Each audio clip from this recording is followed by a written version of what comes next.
Uma das séries mais premiadas da história do Jornal Nacional foi esta dos repórteres Marcelo Canelas e Lúcio Alves. A proposta era apresentar aos brasileiros que se alimentam quem são os brasileiros que não têm o que comer e como os famintos podem ser ajudados. Este marco do telejornalismo foi ao ar em junho de 2001 e ainda hoje é exibido em salas de aula como um documento fiel, dramático e emocionante da fome no Brasil. Uma tragédia construída ao longo de 500 anos.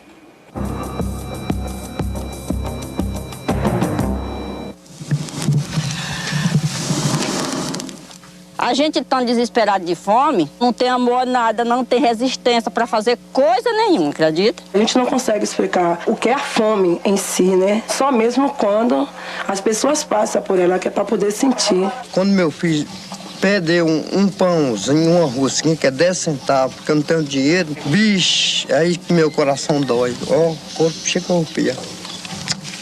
Uma tragédia a conta-gotas, dispersa, silenciosa, escondida nos rincões e nas periferias. Tão escondida que o Brasil que come não enxerga o Brasil faminto. E aí a fome vira só número, estatística, como se o número não trouxesse junto com ele dramas, histórias e nomes. O pão nosso de cada dia. Meu nome é Antonieta Luiz Alcântara Rodrigues. Eu perdi uma criança com 9 dias de nascida. Eu fiquei muito horrorizada. Meu nome é Maria Pereira dos Santos. Perdi uma criança com 7 dias de nascido. Os anjos, todos os anjos. É a crendice dos grotões.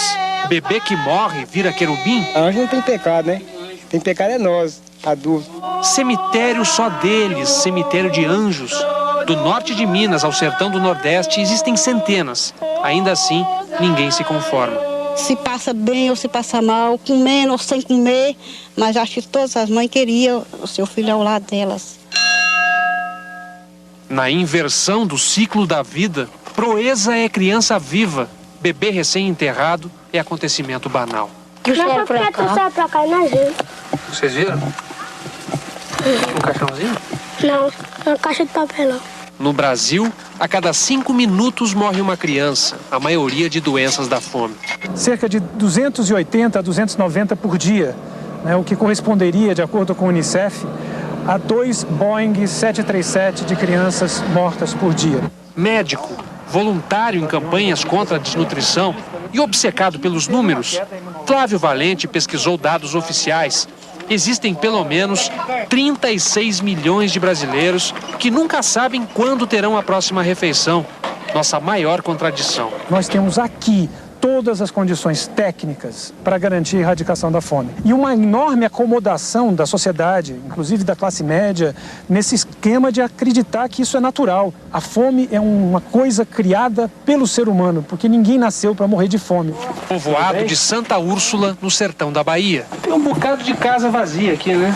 É. Abandonada? Abandonado, porque aqui é muito pobre, não tem salário, os povos lá das casas vão embora. Aqui já teve muita gente, mas tanto povo para casa seca e fome, se arrancado, tudinho, quase tudo. Santa Úrsula virou cidade fantasma. Maria só ficou porque recebe pensão. Sirene também ficou.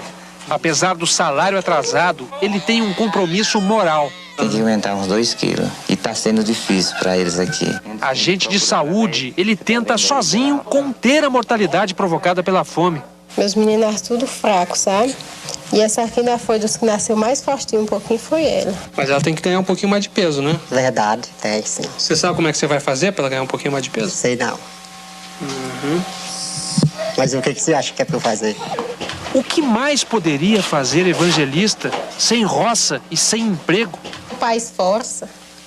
O salário que ele tem é os braços. Tirando madeira para ver se consigo vender para comprar o que eles se comer. 800 quilômetros ao sul, mais um povoado pobre no Vale do Jequitinhonha, Minas. Aqui, onde as crianças compartilham favas contadas, adultos comem bofe de bode. Maria Rita mal se segura em pé.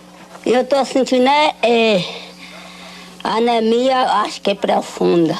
O médico diz que a senhora tem que se alimentar bem, é isso? É. E a senhora diz o que pra ele? Eu falei que ele onde é que eu acho. O filho não consegue ajudar. Outubro, pra falar a verdade, eu não já ganhei nenhum real aqui, assim, trabalhando. De outubro pra cá, você não ganhou nada? Nada. Vai tentar a vida em alguma cidade grande? Sair pra lá e deixar ela doente aí, que eu não sei nem como pode acontecer. A vida na cidade grande seria melhor? Nos alagados de Salvador, uma pergunta provoca comoção. O que vai ter hoje no almoço? Comoção e constrangimento. Vergonha de dizer que simplesmente não haverá almoço. É triste. Muito triste. Dá medinha você não ter. Deixa lá. A vizinha tem almoço. E a senhora acha que esse pirão alimenta? Alimenta. E é nutritivo. É nutritivo? É, sim. Mas tem farinha e água, né? Não importa. Pelo menos ela come, embora não esteja livre da doença. Desde o início desta reportagem, já se passaram 5 minutos e meio. Na contagem regressiva da fome, mais luto, mais uma perda. Nossa maior fortuna indo embora. Nosso óbvio tesouro esquecido em lugarejos e favelas.